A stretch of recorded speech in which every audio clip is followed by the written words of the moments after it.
મૂળ ગુજરાતી અને વર્ષોથી અમેરિકા રહેતા મહેન્દ્રભાઈ પટેલ છેલ્લા સવા મહિનાથી જેલમાં છે. કારણ છે બાળકના કિડનેપિંગનો આરોપ. સીસીટીવીમાં દેખાતી કેરોલિન મિલર નામની મહિલાએ મહેન્દ્રભાઈ વિરુદ્ધ ફરિયાદ કરી હતી. આ ઘટના બનતા જ અમેરિકાનો તમામ પાટીદાર અને ગુજરાતી સમાજ મહેન્દ્રભાઈને છોડાવવા મેદાને આવ્યો છે. અહીંયા પોલીસો કોઈને એ રીતે અરેસ્ટ નથી કરતી ગમે તેવા આરોપોમાં. અને મહેન્દ્રભાઈ જો સાચા હશે તો એ બહેન ઉપર શું કરી શકશે, માનહાનિનો દાવો કરી શકશે.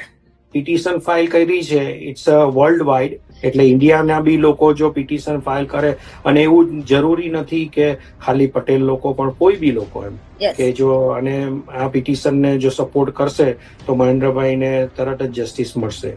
ગુજરાતીઓએ સાઇન પિટિશન તો કરી છે, પરંતુ આ આખી ઘટનાથી મહેન્દ્રભાઈના પરિવારજનો આખો વિડીયો જોવા માટે ડાઉનલોડ કરો દિવ્ય ભાસ્કર એપ.